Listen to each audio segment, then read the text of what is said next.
Hello, everybody. This is William Del Pilar, and this is Points on the Board, where I break down the intersectionality of sports, culture, and politics.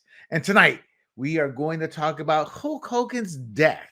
There's a few people who have had polarized or negative reactions, and we're going to talk about his rise to fame, his secret identity, Thunder Lips. And those a little bit older know what I'm talking about.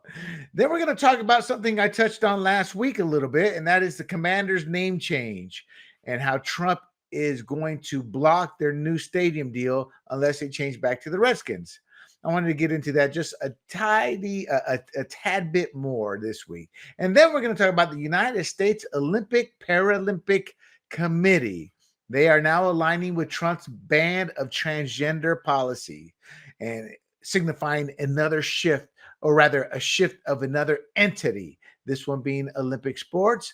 And then we're going to close out the major storylines with the federal investigations into the school transgender policies. There's two stories that are brewing, one with Virginia, one with Oregon. And next week, I'll have an update on the main story that broke as I was putting this show to bed in terms of laying it out. So the transgender battle is still going hard and fierce. And it seems that the schools are battling until they realize they're going to lose. So it's one of these situations where they're strong. They think they have leverage. They think they're righteous, but boys beating girls, no. There's nothing righteous in that. It's an embarrassment. It's an embarrassment to this country. And then we're going to close it out with the final whistle, where I have about eight or 10 stories this week, where I just spend a couple of minutes on each. And there's NBA, NFL, MLB news updates. I'll be honest, seeing Luka Doncic shredded, and he was traded from the Mavericks to the Lakers because he was fat boy Doncic, is a bit shocking. We're going to talk about Caitlin Clark's Stalker, and the Raiders released Christian Wilkins, and there was some odd behavior, I guess is a term I can put in regards to him. Shadur Sanders being an idiot. Aaron Rodgers, how he handled one of my former idols growing up, Terry Bradshaw, who I view now as a complete buffoon, and deservedly so. And a few others, another gambling case with the MLB. But before we begin, do not forget the bookmark grumblingsmedia.com. Grumblingsmedia.com. Follow us on YouTube, Rumble, Apple, Spotify under the handle Grumblings Media. And while you're at it, if you're watching this, please go ahead and like, give it a thumbs up. And at the end of it, please share it. That's how we survive. That's how we're going to keep growing. So let's get right into it. Hulk Hogan. His death ignites polarized reaction. Hogan died of cardiac arrest on July 24th. That was about 3 or 4 days ago. Oh, damn, I don't have my glasses on. 4 days ago. And he died in Clearwater, Florida, which ironically is also one of the homes of Scientology. Resuscitation efforts failed after about 30 minutes, and his death obviously triggered a wave of tributes highlighting his wrestling legacy and his patriotic persona. WWE aired a tribute video. They held a 10 bell salute.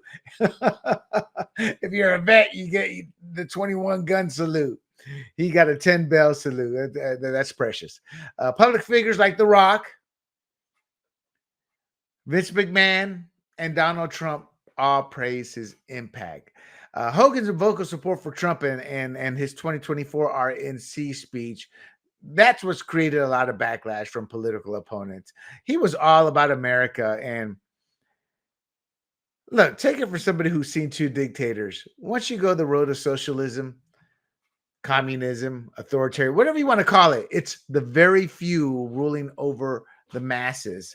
And you get nothing but bad government that hurts the majority of the people. And that's where the Democrats have been going, whether it's Bernie talking his stupid nonsense for years. And with Bernie Sanders, let's be clear. Billionaires and millionaires, billionaires and millionaires. That's all you heard. Then one day it was billionaires, because he had become a millionaire. His wife destroyed a campus with her policies. They're not good people. They talk a lot of nonsense. He's living large and knows it. And he's brazen enough to go, so what? And then you have the AOC. Then you got racists like Jasmine Crockett. It's a tough road to hoe right now if you're a Democrat or a blue collar Democrat, because your party is literally being taken over by everything that is anti-American as can be. And Hogan saw that. And that's why he supported Trump. Some of the online responses to his death were celebratory or mocking, reflecting partisan hostility. I'm at a point now where I used to say, you should say that, just don't say nothing. I just get so angry, and I'm like, there's certain people, when they do pass, this world will be a better place. Hogan's passing, the world lost someone. Why? Children looked up to him. Black and white loved him and cheered him, and they forgave him for his transgression. We're going to talk a bit about that too.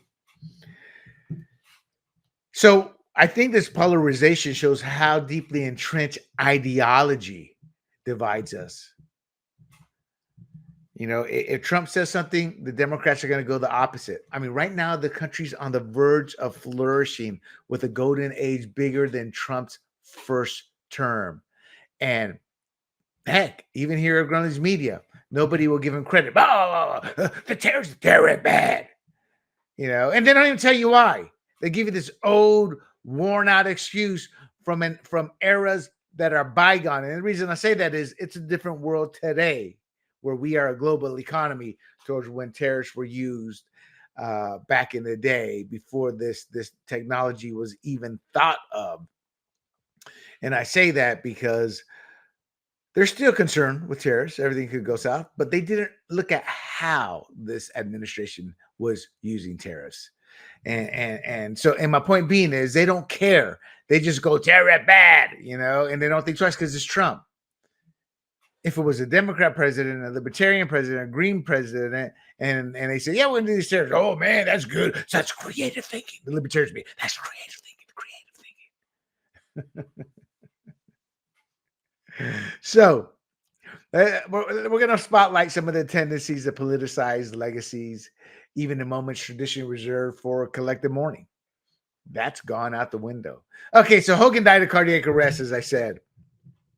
They attempted to try to resuscitate him for 30 minutes before they pronounced him dead at Morton Plant Hospital. What a name for a hospital.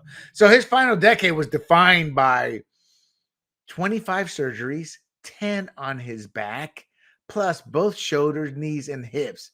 And it was caused by years of absorbing impact from his trademark leg drop. There's a price to be paid.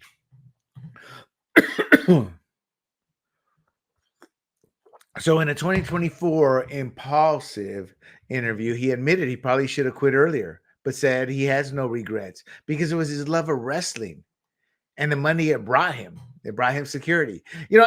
And when they say, hey, if you're doing something you love, you're not working. And I think that's how Hogan looked at it. That's why no regrets. But I look at my lot in life, and there's some things I could have done.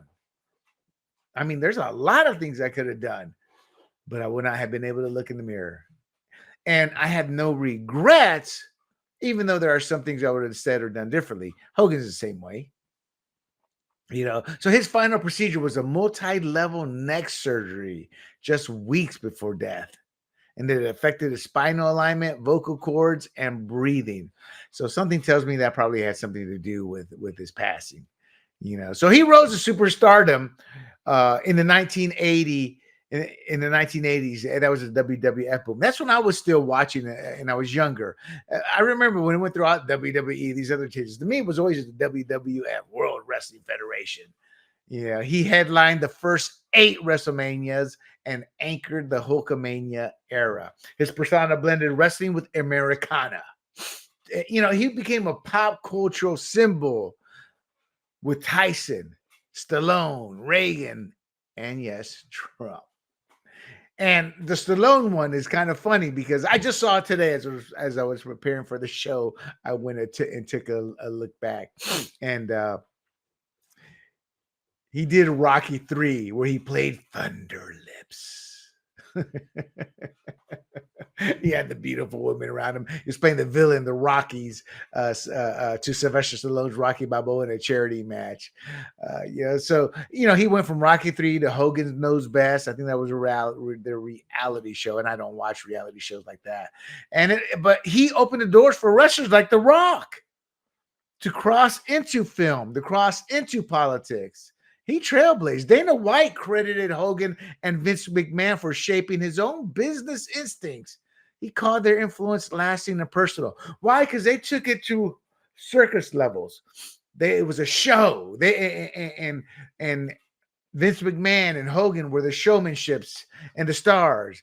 Dana White was a showman. When I say showman, Vince McMahon and Dana White, they're the ringmasters. And Hogan is their star, whereas Dana White has gone through star after star after star. At the end of the day, Hulk Hogan's one of those few icons who a kid can see. He knows who he is. When you say Hulk Hogan, you say Hulkamania. It transcends generations, kind of like Michael Jordan, for example.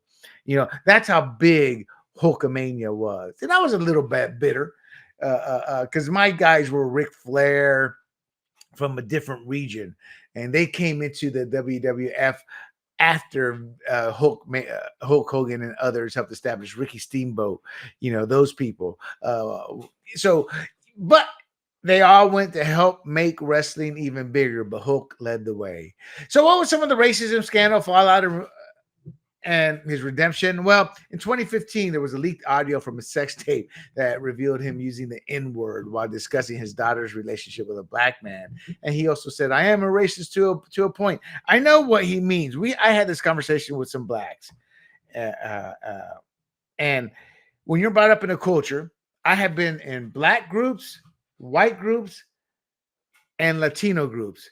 And when they consider you a friend, they speak freely. And some of the stuff you hear, I've heard it from blacks, I've heard it from Latinos, and I heard it from whites. And that's what I think he was talking about. When you're free, they even hear, you make your comments, oh, that white boy there, or that, the comments, depending who the person is. And sometimes it can get bad. And you're like, yeah, that guy's a bad dude. And I've seen that across the spectrum. Not, believe it or not, where I've seen it the least are Latinos. Where I see it the most over the last 10, 15 years was in Black America and Asian America, and Latinos and whites is where I saw it the least. Go figure. Look, I'm here not to create lies, but I'm just telling you the experience I had, which is one reason why I got into politics, is because, look, we have to come together. My family, I have a biracial niece, black relatives, white relatives, brown relatives, Asian relatives. So I got in the game because man, we got to come together. We have to be able to look in the mirror at our flaws, acknowledge them, and still love one another as if we were family. Until then, we don't get there. And that's why I'm a conservative, because that's how Democrats are trying to separate us by color. If you're black, they don't care about you. What have their policies done? And to my Latino brethren, they try to recruit us, thinking they could own us. And then they had a hissy fit when they realized, oh, they're not monolithic. So when I look at what he said, I'm like, ooh, that's bad. But then I look at his relationships with the other wrestlers, the other people, and I'm like, I just told somebody a month ago who accused somebody else of being a racist. I go, well, you said this word to me privately, and I had to have a conversation with you about it. Then you said this word. I don't think you're racist. I think you were an idiot when you said it. So why are you condemning that person? And it was silence. And I truly meant that. So I am willing to forgive him for a stupid comment, Now, because of this, the WWE cut ties. They removed him from promotion material, suspended him from the Hall of Fame. So he issued a formal apology saying there's no excuse for it. And he apologized for that. That's not who he is. And I think if you look at the relationships he's had in life, that wasn't who he was. But it was an old top bigotry in him. And the reason I say that is I've seen that across all levels: Asian, black, white, Latino. On Good Morning America, he broke down emotionally, revealing suicidal thoughts and attributing his past language to a rough upbringing in South Tampa, where the slur was thrown around like it was nothing. I've heard it. I've heard that slur thrown around a lot growing up, and I've heard slurs thrown towards white people from both Asians, Latinos, and blacks, so that's why I look at everything from the bigger picture, because you can hate for someone for something they said, but I can guarantee you I can go find it somewhere where it was something you said.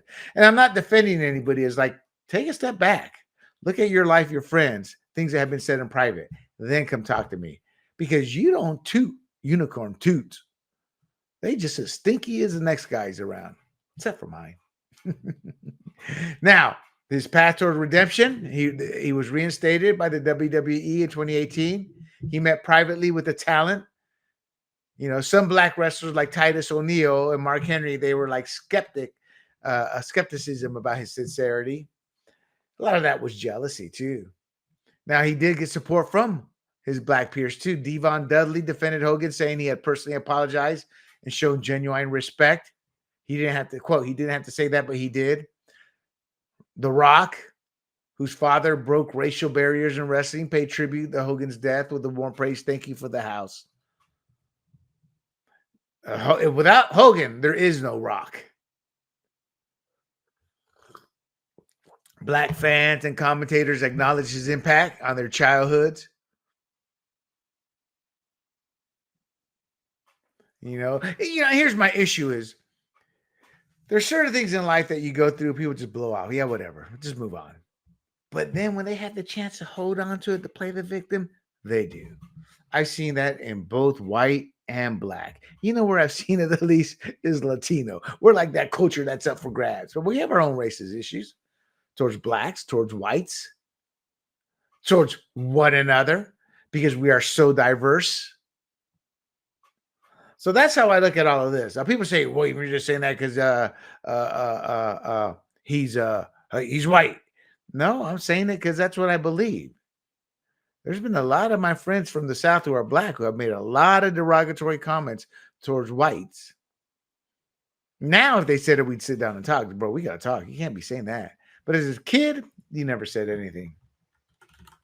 You never said anything. And vice versa. But the real secret, Hulk Hogan was born Terry Jean Bollea, Italian, Panamanian, Scottish, and French descent. Well, he was technically not Panamanian. He doesn't technically have Panamanian. His mother was born in the Panama Canal. But I always like to toss that out. Hey, he's got some Panamanian roots there. No, his mother was just born there. She was actually, this is my side notes I'm looking at, Anglo-Saxon origin. So his Panamanian heritage was more geographic. But there is a direct tie through his mother's birthplace. And so I like to tease on that. But no, it's how I look at everybody. I've got some friends who I grew up with that were black. And they joined black fraternities. And some of the words I heard from them after college, like, what happened to you? Some of my Latino friends in the military. It's like, damn, dude, there's white and black and Asians. Some of the stuff I heard from Filipinos. So I was in a unique situation in life where I was accepted into many groups. And you hear some things. So that's why I am more forgiving, as you should be. So despite the damage, Hogan remained a generational icon, because most people don't even remember the race thing. The race thing was brought up by the left. Everybody else has kind of moved on. So his redemption resonated with literally 99% of the world. And his patriotic image helped reframe his public persona. So the tension between past offenses and his cultural impact became wider and wider, to the point all we remember is awe the positive and awe the good, because at his core, he was a good person. Plus he brought down, oh man, what website did Hulk bring down? What website? I'm trying to think. Gawker, that's it. Gawker had a sex tape featuring Hogan and Heather Clem, the wife of his then best friend. And they published it, and he won. He sued him and won, and it bankrupted Gawker, forcing it to shut down. He won. Florida jury awarded him $140 million, and he deserved the win. There's certain lines you can't cross. Private content, things that you can't. It's some certain things shouldn't be fair game. That's my issue with my good friend and partner Big John. It's like, no, libertarianism, everything has limits in life. Nothing is free reign. If everything was free reign and I didn't like you and took you out, hey, it's my right to do that. That's when libertarians have these. One will believe, no, you have this line. No, you have that line. No, you have this line. That's what makes conservatism much better. You have lines in the sand that you can't cross that are made through consensus by the governing body. Well, William, government's corrupt. Sure it is. Then get your ass out there and vote. Instead of being a little duck with a C and staying home and then whining about how you're morally superior than everybody else, but you do nothing to make the country better. I truly believe that. So what I really want to talk to you about, though, is his MAGA alignment. So he endorsed Donald Trump at the 2024 RNC in Milwaukee, shouting, quote, "Let Trump mania run wild, brother. Let Trump mania run wild, brother," unquote. And then he did a straight up, he privately huddled with Dana White at the event. White later called him a good man. He loved the president, and obviously he loved America. Hogan's branding reflected his politics. Very pro-America, very real American beer. The campaign appearances, framing himself as pro-America in both messaging and tone. And the good thing is 99.9% of the coverage out there was positive. Fans gathered at Hogan's store in Pigeon Forge, Tennessee, left flowers, cards. They purchased memorabilia, bandana, photos, and belts. I guess probably, his fake world championship belts. Prices were surging after his death. One fan, Thomas from South Carolina, said, "It's actually sad and always shocking when you see that one of your idols have passed away." Hogan's hangout in Clearwater became a memorial site as well, with fans sharing karaoke, memories, and tributes. Now, Jimmy Hart, longtime member, talked to his assistant the night before. "Oh, no, he's doing well. He's doing well." Then, boom, he dies. That was tough.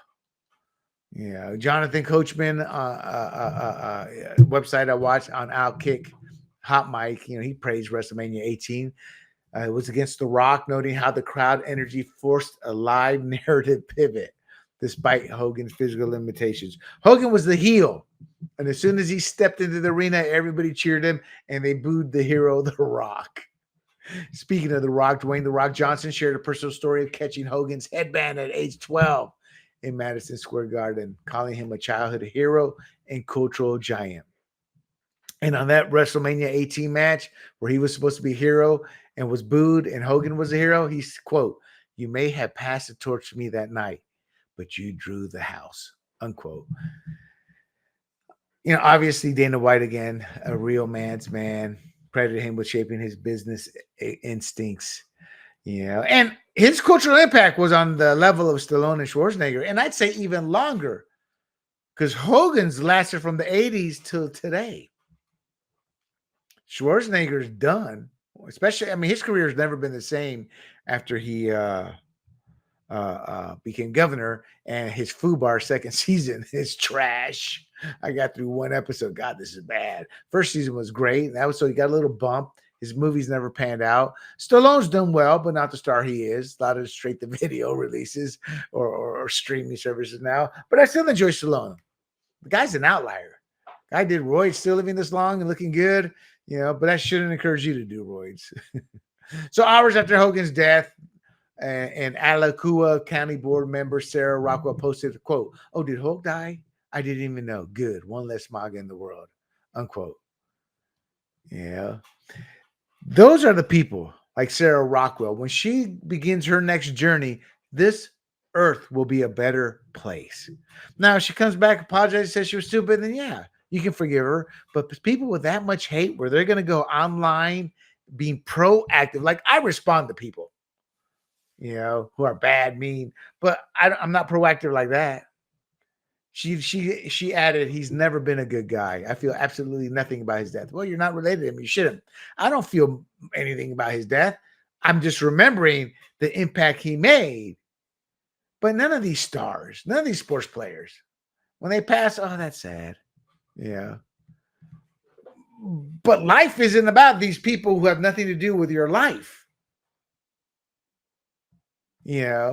Len Cabrera cited ethical standards about the worth and dignity of every person.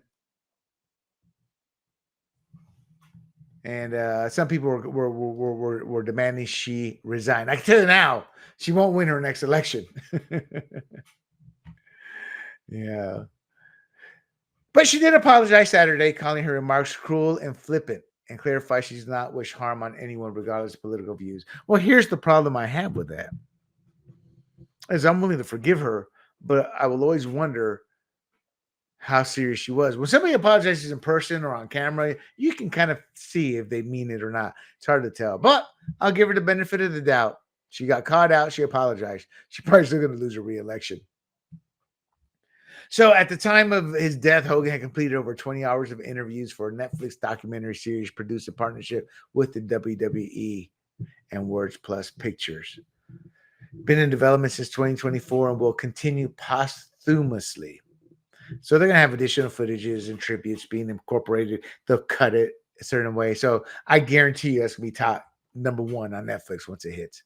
So the Rockwell controversy underscores a breakdown in basic decency where public officials weaponize death for ideological gain. Luckily, she was called out and she apologized. On the flip side, she's one of a few, and the millions more are tributes that honor Hogan's patriotic legacy. So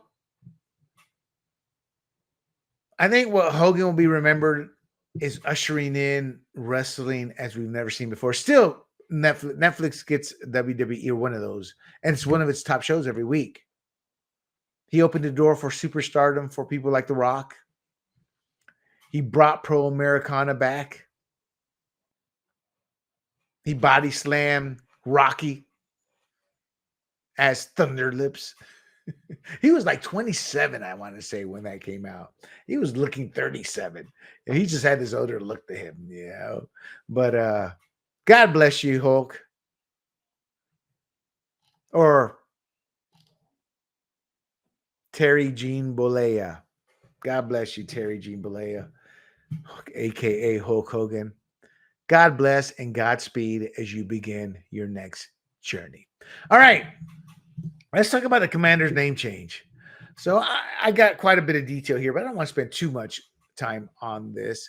But President Trump is aggressively pushing the Washington Commanders to revert to the Redskins name. Oh, and that's why I want to touch on this. I want to tell you what Navajo Nation or actually what Native Americans think versus what you hear. So he's tying the name change directly to approval of a $2.7 billion stadium deal in D.C. It's really a $3.7 billion stadium deal, but the Commanders are contributing $2.7 billion of it. And the move is exposing deep divisions over the team's rebranding. NFL veteran Von Miller, who was just signed, released by the Bills, two-time Super Bowl, one of the best edge rushers I've seen in the last 15 years, 20 years. I don't want to say he's generational, but he was close to generational, as you can get. But he referred to the team. Well, maybe he was generational. I guess that's up for debate, huh? But he referred to the team when he came out. They signed him. He's like in his mid-30s now. So he's on his last leg. So signed him to, I want to say, a year deal. But he referred to the team as the Redskins, coming at a time that Trump said this.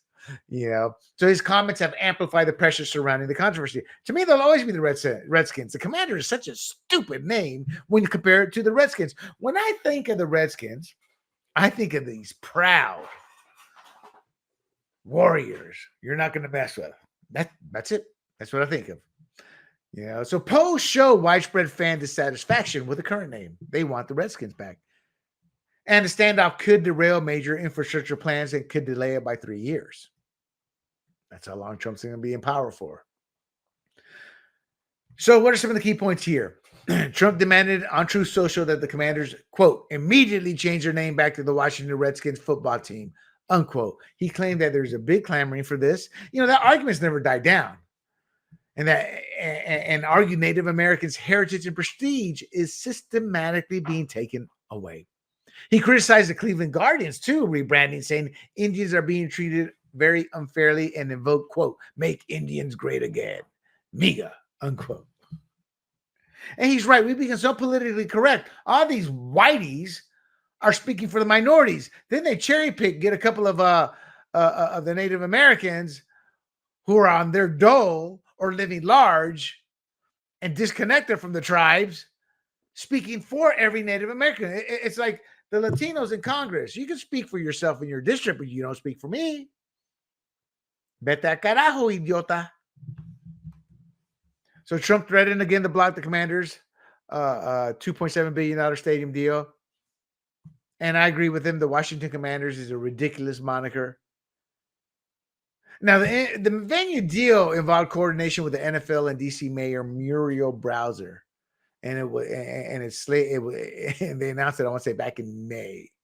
Now, the White House is sticking to their guns. Press Secretary Caroline Leavitt confirmed Trump's stance. She stated, quote, the president was serious, unquote. She framed it as part of Trump's negotiation style, the art of the deal. Hey, the art of the deal is earning us billions now, hundreds of billions through tariffs. Leavitt said Trump, quote, Leavitt said Trump, quote, wants to see the name of that team change. And she added that the polling shows that people do support the president's position. Again, Von Miller, he's 36 years old, two-time Super Bowl champion, entering his 15th season. He referred to the team as the Washington Redskins, and that was just a few days ago. Miller said the Washington Redskins called me, quote, the Washington Redskins called me a month and a half ago, and here I am, so excited to be here.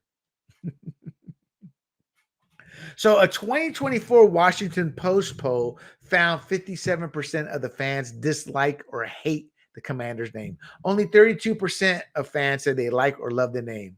A follow-up poll in May showed some improvement. 50% of DC residents and 62% of fans like the name. So despite gains, 36% of locals and 33% of fans still dislike it. The point is, the follow-up poll was a political poll, jerry-rigged, and how the question was asked. I've done polling. I am a self-taught poster. I couldn't afford what they would cost for polling. So I bought and read through 3 books, learned how to write the questions, how to lay it out, got them double-checked with other sources, and I realized, okay, I know how to do polling. It's all based on how you frame the question. There's certain ways you have to frame the question to be neutral about it. Most polls no longer do that. It's a dying art. Now let's talk about the Native American responses. The Navajo president, Jonathan Nez, not anymore. At the time, the Navajo Nation president, Jonathan Nez, praised the 2020 name change. Nez proposed, quote, code talkers. That's in remembrance of World War II. I'm like, that's a dumbass name. I get it. You want to honor the Navajo World War II veterans. Well, honor them at halftime. And no, I'm not denigrating them. I'm making a joke here, but, and that quarterback for the code talkers. By the time they get through with all the introduction, the game is halfway over. And he emphasized that the change was not voluntary, but driven by sustained indigenous pressure, which is a complete and utter lie. I remember when that was happening. Now, the person who the logo is framed after, John Two Guns Whitecalf, what a name. Descendants of Blackfeet Chief John Two Guns Whitecalf. That's his full name. They want the image reinstated. Thomas Whitecalf, his great-nephew, said, quote, the fans want him back and we want him back. The family's working with Senator Steve Daines, Republican out of Montana, to restore the logo as a point of pride. That's how I looked at it. And I was just a fan. And you saw that pride like, ooh, that's a serious-looking Indian there. Some other descendants, including Councilman Everett Armstrong, say they were never consulted and want a seat at the table. And I agree. I agree. Now, the original logo was designed by Blackfeet leader Walter Blackie Wetzel in the 70s. So it's not like some white guy said, I'm going to draw this Indian here and this will be it. No, they went through the proper steps. Now, the National Congress of American Indians, they oppose any return. Now, this is a political group saying it's an affront to tribal sovereignty. That cracks me up when they say tribal sovereignty. Why? Because they were conquered. And I don't say that in a good or bad way, and then they were put on registration. They were done bad, done wrong. That's how that's how humanity tends to work.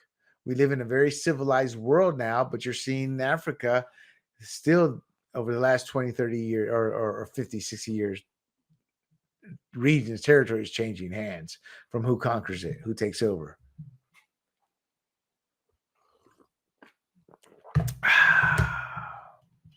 So a lot of official groups who only speak for their group and aren't as big as they want you to believe, it's kind of like this. The American Medical Association, they're like only a third of doctors are part of it. And that third aren't even active. They're just members who pay their dues. But when they come up with the AMA states, and you think they're speaking for all doctors, no, they're speaking for a minority of doctors. Same thing with these groups. Now, the Native American Guardians Association supports restoring the name and logo, claiming it honors Native heritage and opposes cancel culture. I'm in agreement. Now, the Washington Post poll found 90% of Native Americans were not offended. Now, a very biased poll in terms of how it was done said that 49% found the name offensive. 38% did not, and 13% were indifferent. They had to skew the poll to get to that 49%. Total Pro Sports did a study, 90% not offended. And noted many felt proud of the logo honoring Chief White Calf. That's the real answer. Now, team leadership, Dan Quinn, he's a white guy. I want none of this discussion. General manager Adam Peters, I don't want none of that. We're just here to coach. The owner and co-owner haven't said anything publicly. Oh, man. The team website and branding still reference Redskins, including the fight song, Hail to the Redskins, and battle cry of Fight for ODC. Art Monk's jersey retirement in November 2024 notes his role in 3 Super Bowl wins under Coach Joe Gibbs using Redskin era language. The team plans to wear old Redskins uniform minus the logo. See, they need to wear the logo. That's the first step. You wear the logo, you test it out. You look for the fan reaction, not what the leftist media is going to say. And the owner said the old name can't come back. Well, then you're not going to be able to begin laying any type of groundwork for your stadium for another 3 years. 83 years they use the term Redskins. So look, Trump's threats and Von Miller's remarks, that's going to put pressure on team leadership because it's getting the fans riled up. Native Americans love it. Native American political groups do not. That's because they all vote and lean Democrat. So fallout from this standoff will influence the rebranding fights in other major leagues, the Cleveland Guardians versus the Cleveland Indians. So this battle may or may not be getting started again, but we will find out. All right, let's get down to some what I talk about here a lot of times. The U.S. Olympic Paralympic Committee aligns with Trump's ban. Transgender policy shifts in Olympic sports. So the U.S. Olympic and Paralympic Committee swift alignment, and it was swift, with President Trump's executive order that banned transgender women from women's sports. They banned men from women's sports. It signals a major shift. This is a continuing battle that's still going as hard as it was when Trump first got into office and they said they were going to stand up to him. Many groups, they're not really standing up. They're just waiting till they're called out before they back down. Now, this move will bar biological males from female competitions in the 2028 Olympics because the Olympics themselves, as I said, get the hell out of here, men who want to compete in women's sports. Just because you want to wear a dress does not mean you can compete. But I'm taking testosterone. Yeah, but you didn't take that till you were 24. You're still built like a brick house, like a tank. Now, they say that this underscores escalating tensions. No, it's a few states that are still ignoring their people's will. And the Republican Party needs to use this as Trump. Trump won battleground states off this battle. So physical advantages from men versus women will always undermine everything women have pushed forward. Meaning all the gains women have made culturally, these men who are dressing up as women are undermining all of that. Now, supposedly the policy triggers concern over the exclusion of transgender participants. I don't care if you're triggered. Men do not belong in women's sports. Go do your own league. Go find your own sponsors. Go find your own supporters. Go find your own fans. There are none.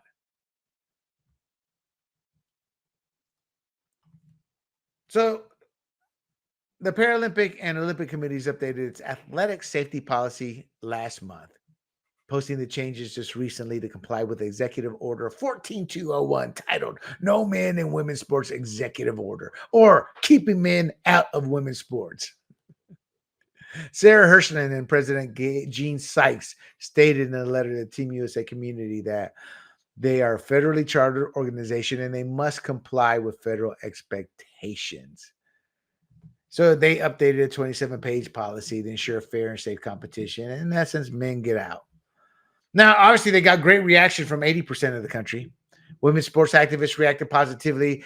Obviously, one of the leading figures in this is Riley Gaines. She posted on X, quote, "It's hard to applaud an organization for merely following the law, but nonetheless, this is a win," unquote. See, Riley Gaines is wrong in that sense. They have to follow the law. And if the law said they had to allow it, as Biden was forcing on people, then do it. The law saying it doesn't. You know, that's the best way for any organization to. Now, you should take a stand. I would have been of the kind saying, no, I'm not going to do this. But I don't fault them for saying, hey, we're following the law. A win's a win. Take the damn win. The Independent Council on Women's Sports thanked the Trump administration. Former gymnast Jennifer Say told Blaze News she was, quote, thrilled. The next step must be to confirm they will test for sex to ensure compliance. I agree with that. We had that boxer who, it's not his fault, born on the outside like a woman, on the inside it's clearly a man with all the birth genes and genetics that come with it. So who was that? What was that person? Khalif.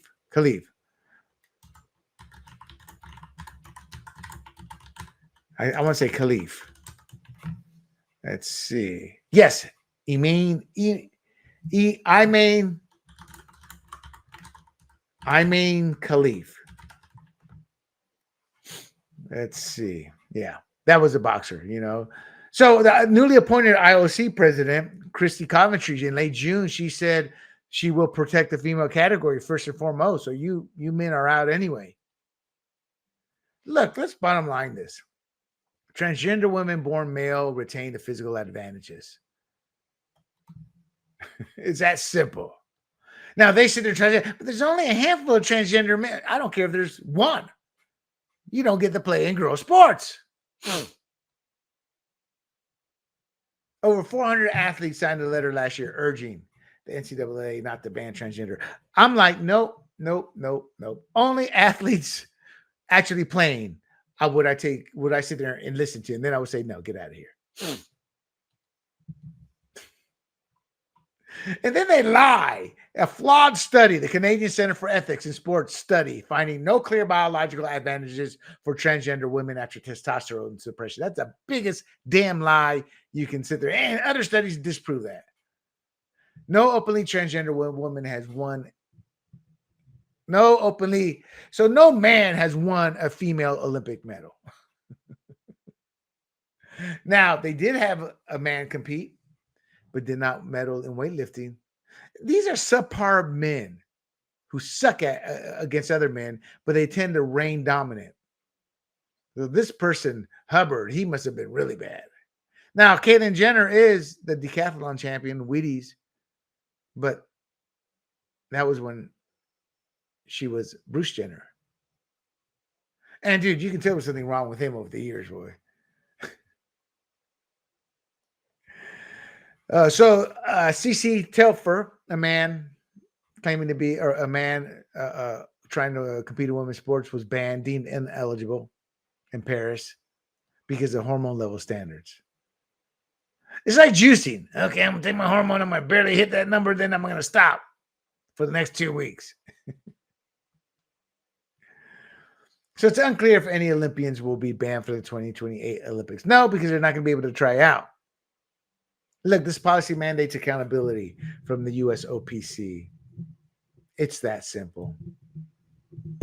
At the 2028 Los Angeles Olympics, as they approach, we don't have to worry about this battle. There's not going to be any momentum built to get transgenders in. The IOC has ruled. Our Olympic Committee has ruled. All right, let's stay on this subject here. The federal investigations into school transgender policies. The Trump administration's DOE, Linda McMahon, is pursuing investigations into school policies allowing transgender students to access facilities and sports based on their gender identity. And that's a violation of Title IX protections against sex discrimination. Title IX protects women, not men wanting to be women. Obviously, this is a clash between federal and local policy. Non-compliant districts do face threats of funding loss, as they should. And this is going to impact men pretending they're women. California's holding strong, though, but they'll eventually back down. Newsom's on the wrong side of history here. And in fact, it's the first time I've said that, and I can't remember. I don't think I've ever said that. And I just say that because it's so outlandish what he backs. You're like, dude, look at the results. You lost that battle, but we are still in the state here in California that is completely run by Democrats from the state level on up. We Republicans haven't won a race in who knows how long. And they control the state, but yet they can still sit there and say, well, it's Republicans' fault. And 2/3 of this damn state will believe him. So the U.S. Department of Education Office for Civil Rights concluded that policies allowing students to use bathrooms, locker rooms, and participate in sports based off gender identity, i.e. men wanting to play in girl sports rather than biological sex, violate Title IX. Title IX prohibits sex discrimination in federally funded education programs. Virginia schools districts are under scrutiny. 5 Northern Virginia schools are being investigated. And that's because America First Legal. I want to say that is Stephen Miller's group. Let's see. Who owns or runs America? Who is it? America First Legal. Anyway, they brought this about, and it was confirmed by, Stephen Miller, Gene Hamilton, and Matthew Whitaker. Former U.S. Attorney General, senior advisor to Trump is Miller. And yeah. So they brought this. They're out there ferreting these groups out and reporting them to the DOJ or DOE. Now, they did confirm violations of Title IX and President Trump's executive order. Those policies say, hey, if you're a boy, you can go watch girls pee. That's pretty much what bottom lines out to. Linda McMahon, Department of Education Secretary, said, quote, they don't want to sit there and have boys watch them undress or to have boys undress in front of them. And these are high schools that we're talking about. So these are really young men and women in these locker rooms, unquote. In essence, they're developed kids. Some of the parent concerns in Virginia, a 2021 incident at Loudoun County Stonebridge High School involved a female student being sexually assaulted by a biologically male student in a girl's bathroom. See, this is where me and my partner get into it. That's just one incident. No, one's enough. Boys' bathroom, girls' bathroom. You want to dress up as a girl? Go do it with your mother. She can tell you if the dress looks good on you. The complaint also cited a biologically male registered sex offender using women's locker rooms. Parents voiced concern. The school board shut it down. Secretary McMahon gave the Virginia District 10 days to reverse her policy. Noncompliance will result in referral to the U.S. Department of Justice and they say potential. No, they will lose their funding, and then they're going to have to go to court and they're going to lose more money. Then there's an Oregon Department of Education investigation. There's a Title IX investigation. That opened on July 25th following a complaint from America First Policy Institute. Is that the same group? No, that's a different group. Who runs that one? Who runs America First Policy Institute? The reason I say this, all these institutes, both right or left, tend to be run from political. No, this one isn't.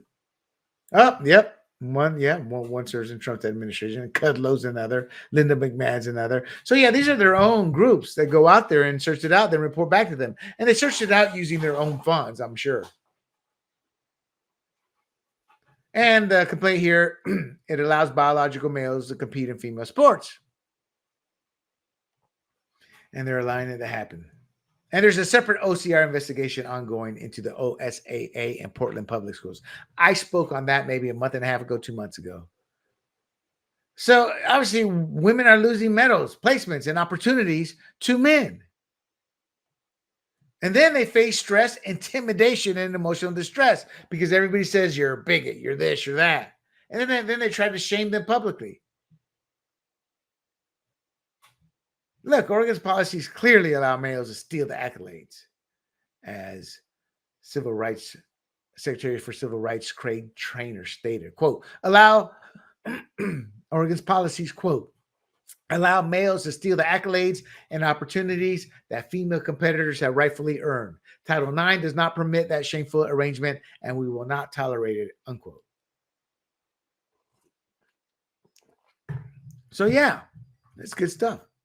In terms of finally, what's it saying? Making the ship right.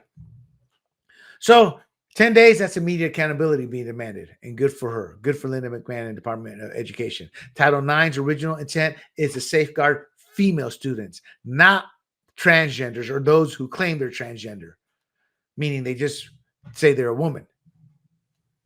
So the momentum signals we are winning as we go state to state to state to state and fight this and make these people bend the knee to what is actually correct and right. All right, let's talk the final whistle. So Luka Doncic shredded body transformation post-trade. So NBA superstar, I had a whole episode on this a few months back. Luka Doncic, he debuted this offseason very lean, more muscular with his physique. He was on the cover of Men's Health magazine. Now, his trade from the Mavericks stemmed from general manager Nico Harrison's concerns over the fact he was fat and out of shape, as everybody else did. Now, I believe the NBA is fixed. I believe that the Lakers were destined. I believe Adam Silver. This is just me. I'm not speculating. I'm just using logical common sense. They could have gotten a whole boatload for Luka Doncic, but they only sent him to LA, got minimal in return. Nobody does that. Nobody. So something had to be brewing in the background. Lo and behold, they have one of the 1.8% chance to get the overall number one pick. They do, and they get Cooper Flagg. I'm half rooting against Cooper Flagg, to be quite honest. I want to see him fail. I really don't mean that, but I'm just tired of the fixing. I stopped watching basketball, the NBA. I cover it still, but I stopped watching it back in the late 90s when they cheated to get Shaq to the Lakers, when they cheated the Portland Trail Blazers not out of one but two series because they needed the Lakers to get in. Tim Donaghy, he fixed games. So don't tell me they don't fix games there. That's my opinion. Anyway, that's why they shipped him out, because they said the word on the street was Nico Harrison thought he was too fat. So after getting booted from the playoff, Doncic assembled Team Luka, a physiotherapist, trainer, and nutritionist for 2-a-day workout, a gluten-free, low-sugar diet. Look, the guy's worth a few $100 million. He can afford this. 250 grams of daily protein. That's a lot. And intermittent fasting from 8:30 to noon. Hey, I kind of do that. But mine's usually from 10:30 to about 2. But I have coffee. That's what kills it. So Doncic needs to overhaul is a direct response to critics. And good for him. Everybody was laughing and mocking you, fat boy. Can't call you fat boy anymore. NBA free agent Marcus Morris Sr. arrested on felony fraud charges. So he's an NBA veteran. Arrested in Florida on felony charges stemming from writing a bad check. These guys make buku money. He was held without bond due to an out-of-state warrant. He's faced legal issues before, including a 2011 misdemeanor battery lit citation from Kansas nightclub, 2015 felony aggravated assault charges in Phoenix alongside brother Markeith for an alleged attack on Eric Hood. He's a 13-year veteran. He has enough money. Oh my God. You know what with this report, what I did not put in here? I got to know this. I have to ask.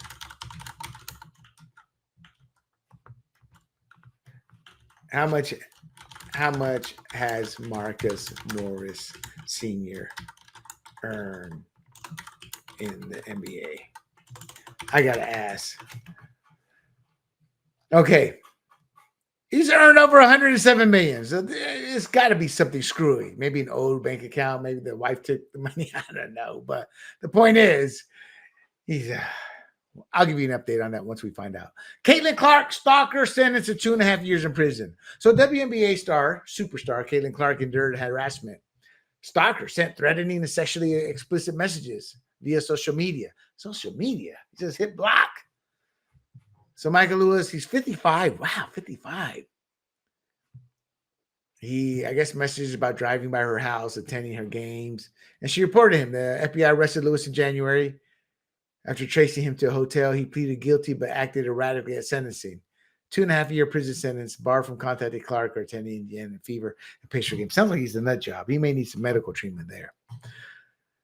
Raiders released Christian Wilkins after $50 million payout for just 5 games amid injury and behavior disputes. So, Outkick, I want to source this place. The other ones I got from various sources. This one I got from Outkick. So the Las Vegas Raiders cut defensive tackle Christian Wilkins 1 year into a $110 million contract, citing no clear path for his return amid injury, rehab tensions, and immature behavior. He only played in 5 games, 17 tackles, 2 sacks, and 6 quarterback hits. Then he underwent surgery for a Jones fracture in his foot. So the release did void $35 million in remaining guaranteed money. Now, the NFLPA is going to file a non-injury grievance. They're not going to go anywhere if it's allowed and they have a legit reason. But they have to do their job. So the rumors of odd actions like attempting to kiss teammates or playful pranks, immature holdovers, I guess, from his Clemson days. But we'll find out more. I'll give you an update. But it's just kind of an odd story. Now, here's a good one. Browns GM criticizes Shedeur Sanders for reckless offseason behavior. Look, this one got to me too. Stupidity. Cleveland Browns general manager Andrew Berry publicly addressed quarterback Shedeur Sanders' speeding incidents. Look, Sanders, it wasn't just a little bit over the speed limit. One was 91 miles per hour in 65 mile per hour zone. Another one for 101 miles per hour in the 60 mile zone. This is death, is what he's asking for. Look, I have a little roadster. I got a Porsche, and I've taken it above 100 to blow out the pistons and all, get the engine cooking. So I've been an idiot. So I had mixed feelings, but he's a 21-year-old. I'm usually out in the open, nobody around. Okay, let me speed it up here, blow it out, and then I go right back down. This guy's speeding, probably with other cars around, etc. I'm no saint. So it's hard for me to condemn him. After the first time, I was like, okay, young, dumb, talk about it. He's got a lot more riding financially and with his career, etc., at such a young age. Now he did it again. He ranked 4th on the Browns quarterback depth chart behind Dylan, Gabriel, Joe Flacco, and Kenny Pickett. He's got to have a hell of a preseason, and he's off to a bad start. Aaron Rodgers responds respectfully to Terry Bradshaw's stupid, idiotic, ignorant, fat man takes. So Aaron Rodgers was asked about Terry Bradshaw's ignorant comments, how he dismissed the idea of Rodgers joining the Steelers on a 1-year deal, advising him to stay in California and, quote, chew on bark and whisper to the gods, unquote. Terry Bradshaw's a moron. He sat there and said, ivermectin is a horse, is tranquilizer. I'm Terry Bradshaw. I'm too stupid to realize I'm stupid. But everybody loves Terry Bradshaw, despite the fact he's a freaking ignorant fool. You were wrong, Terry, on ivermectin. Not only wrong, but stupidly wrong. Not ignorant, but stupidly. You're a moron. Let me repeat, moron. Oh, and by the way, I did see your reality series because I grew up loving him. He was my hero growing up. I was the biggest Pittsburgh Steelers fan in Panama that you would have found. Only to see him show his true colors. And those kids, man, you ask me, they're waiting for you to go. They got your money spent, brother. So Rodgers signed a 1-year contract with the Steelers, hinting it's going to be his final one. And at Steelers camp, he praised Bradshaw as a 4-time Super Bowl legend, expressed interest in forming a deeper friendship, and suggested they choose some bark together. Good for you, Aaron. Guardian star closer Emmanuel Clase suspended amid MLB betting probe. So I'm going to be putting together a panel and talking about this gambling. It's becoming an issue. So they placed MLB put the Guardians pitcher Emmanuel Clase on paid leave for potentially violating the league's sports betting policy. He's a 3-time All-Star, 2-time American League Reliever of the Year, the 4th year of a 5-year, $20 million contract, earning $4 million annually. He must not be as good as he used to be. So this marks the second Guardians pitcher facing betting scrutiny. Of course, he did recently allow a 3-run walk-off home run in the game. The other Guardians pitcher is Luis Ortiz. I'll keep you up to date on that. And finally, Deion Sanders announces cancer-free status after bladder tumor surgery. Look, I love Deion. I have a love-hate relationship. I think he's an ignorant fool at times, but it's Deion being Deion, and you come to love it, good or bad. He's a showman. Shadur Sanders thinks he's a showman. Well, Deion could back it up, Shadur. You kind of can't. What was it, 12-13-12 record? You get your number retired? No, Daddy got your number retired. So Deion, head coach of the Colorado Buffaloes, revealed he has successfully overcome bladder cancer following a 4-month health battle. He's kind of had some health issues. Diagnosed in April, high-risk non-invasive bladder cancer via scan. He underwent tumor removal surgery that month. So we hope for the best for Deion. And there you have it, my friends. That is today's show. That's a wrap. Headlines collided, policy shifted, and sports reminded us why the stakes of America are high. From locker rooms to the Capitol, from the gridiron to the gender debate, one thing is clear. The battle over identity, power, and legacy is not slowing down, my friends. I'll keep watching, I'll keep digging, and I'll keep calling it like it is. The final whistle's blown, my friends. I am William Del Pilar for Points on the Board. Oops, before I forget, do not forget to bookmark grumblingsmedia.com, where you can find this podcast. You can find my political podcast, Fired Up and Fired Up California, and my cultural podcast, The Red, White, and Rude. Once again, I am William Del Pilar for Points on the Board. And until next week, do not forget, politics is downstream of not just culture, but sports too. See you next week. Hey everybody, this is Big John from Grumblings Media, and I just want to say thank you for watching our content. If you want to support our efforts here at Grumblings Media, just smash the subscribe button right here, totally free, or just go ahead and consume more of our great content. Click either one of these 2 boxes.